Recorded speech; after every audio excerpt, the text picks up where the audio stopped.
Bharatiya Janata party నాయకులు అంతకంత కూడా అసహనంగాను చాలా అసందర్భంగా అనేక సందర్భాల్లో వికృతంగా వ్యాఖ్యలు చేయటం ఆఖరిగా వాళ్ళ పార్టీ నాయకులే సహించలేని పరిస్థితికి చేరుతుంది. మనకు తెలుసు ప్రముఖ నటి ఎంపీ కంగనా రనౌత్ మాటలను కొద్ది రోజుల కిందట ఆ పార్టీ ఓ బహిరంగంగా ఖండించి ఆమె మా ప్రతినిధి కాదని చెప్పాల్సి వచ్చింది. కానీ ఆమె వాళ్ళ ఎంపీ కదా, ఆమె చేసే ట్వీట్లను వీళ్ళు చాలా గొప్పగా ప్రచారం చేశారు కదా. కంగనా రనౌత్ సంగతి అలా ఉండగా ఇప్పుడు బ్రిజ్ భూషణ్ మాజీ ఎంపీ అలాగే రెజ్లర్ల విషయంలో దేశవ్యాప్తంగా అపఖ్యాతికి గురైనటువంటి బీజేపీ మాజీ ఎంపీ వినేష్ పోగాట్ ప్యారిస్ ఒలింపిక్స్లో ఘన విజయం సాధించి ఆ తర్వాత సాంకేతిక కారణాల వల్ల లేనిపోయిన నిబంధనల వల్ల దాన్ని పోగొట్టుకున్న పరిస్థితి. మోదీతో సహా అందరూ ఆమెకు సంఘీభావం ప్రకటించారు.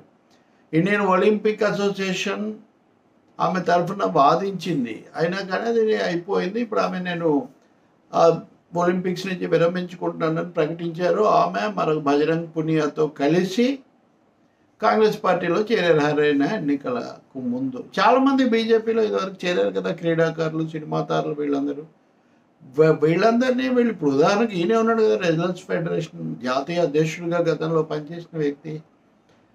కానీ అందులో చేరగానే వినేష్ పోగాట్ ఇప్పటివరకు దేశ్కి భేటీగా ఉండింది, ఇప్పుడు కాంగ్రెస్కి భేటీ అయిపోయింది, ఆమె విలువ తగ్గిపోయింది అని బీజేపీ నాయకులు మొదలుపెట్టారు. అంటే వాళ్ళ పార్టీలో చేరితే గొప్ప విలువ, వేరే పార్టీలో చేరినా విమర్శించినా వాళ్ళందరూ విలువలేని వాళ్ళు అయిపోతారు. అంతకంటే ఇంకొక అడుగు ముందుకు వేశారు ఇప్పుడు బ్రిజ్ భూషణ్. ఆయన మాట్లాడుతూ పాండవులను ద్రౌపదిని కూడా అవమానించాడు. ఎందుకు? ఈ పుణ్యాన్ని అవమానించడం కోసం. పాండవులట ద్రౌపదిని ప్రయోగించారట తమ కోసం. ద్రౌపదిని పాండవులు ఏ విధంగా ఉపయోగించుకున్నారో బజరంగ్ పునియా తన భార్యను అలాగే నా మీద ప్రయోగించాడు అని ఇతను అంటాడు. ఎవరు? ఈ బ్రిజ్ భూషణ్. సరే, వినేష్ పోగట్ మీద కూడా కామెంట్స్ చేశాడు. ఇవి దేశమంతా కూడా ముఖ్యంగా హిందీ రాష్ట్రాల్లో, హర్యానాలో ఎన్నికలు జరుగుతున్న చోట ఇవి చాలా కలకలం సృష్టించాయి. ఎందుకంటే మహాభారత్ అన్నట్లు అందరూ బీజేపీలో ఉన్నారు చాలామంది. ఇంకా రెండవది ఎప్పుడు మత రాజకీయాలు, పురాణాలు, ఇతిహాసాలు ఇవే కదా వాళ్ళు చెప్పేది. మరి అటువంటిప్పుడు పాండవులు ద్రౌపదిని ప్రయోగించడం ఏంటండి? పాండవులు కౌరవుల మధ్యలో ఎవరి వైపు ఉంటారు? మామూలుగా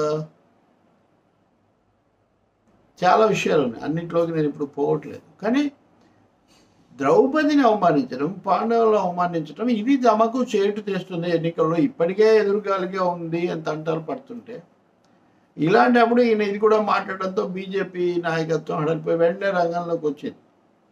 వాళ్ళు వెంటనే బ్రిజ్ భూషణ్ ఇంక నువ్వు మాట్లాడితే నోరు ఎత్తొద్దు, వ్యక్తిగత విషయాలు మాట్లాడొద్దు అని ఆయనకు హుకుం జారీ చేశారట. Gag order.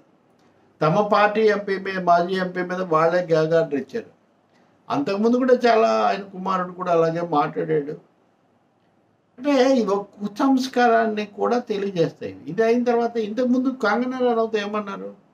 రైతుల ఆందోళన అణచివేయడంలో జయప్రదమయ్యే కానీ లేకపోతే భారతదేశం కూడా బంగ్లాదేశ్ అయిపోయేదండి. ఆమె నోటికి అదుపు లేదు. ఇక్కడ రైతుల ఆందోళన అణిచేయడం అనేది ఒక అప్రజాస్వామికమైన పని. దాన్ని అణిచేయడానికి చేసిన ప్రయత్నాలే బెడిచికొట్టి బీజేపీ మెజారిటీ కోల్పోయింది. వాళ్ళకి ఇచ్చిన హామీలు ఇప్పటివరకు అమలు జరగడం లేదు. భారతదేశం బంగ్లాదేశ్ అయిపోవడం ఏంటి? బంగ్లాదేశ్ పరిస్థితి మీద కూడా మనం వ్యాఖ్యానం చేయకూడదు అంతర్జాతీయ సంబంధాల్లో. ఇప్పటికే బంగ్లాదేశ్ తాత్కాలిక సమన్వయకర్తగా ఉన్న మహమ్మద్ యూనస్ భారతదేశానికి హుకుములు లేకపోతే అల్టిమేటంలు జారీ చేస్తున్నాడు. షేక్ హసీనాను పంపకపోతే అవి మాట్లాడుకొని నోరు మూసుకొని ఉండాలి, లేకపోతే కుదరదని హెచ్చరికలు చేస్తున్నాడు. అటువంటిప్పుడు ఆ దేశంతో మరింత చెడగొట్టే విధంగా మాట్లాడవచ్చా? ఇక్కడ భారతదేశం అంత బలహీనంగా ఉంది, బంగ్లాదేశ్ అయిపోయేదంటే రైతాంగ ఉద్యమం అంత ప్రభావం చూపిందని బీజేపీ ఎంపీ ఒప్పుకుంటున్నారా? ఈ ప్రశ్నలన్నీ వచ్చాయి మోదీ ప్రభుత్వానికి. దాంతో ఆమె మీద ఇంకేమో ఆమె మాట్లాడొద్దు అని చెప్పారు. ఆమె మా ప్రతినిధే కాదు పొమ్మన్నారు. కాబట్టి ఇలా నోరు అది పెదవి దాడితే పృథ్వీ దాడుతుంది అన్నట్టుగా నోరు జారడం, హద్దు మీరడం అలవాటుగా మారిన పరిస్థితి. ఇవి ఎలా బెడిచికొడతాయి అన్నది రాబోయే రోజుల్లో దేశమంతా కూడా చూస్తుంది. కానీ ఇవేవో యాదృచ్ఛికంగా రాలేదు.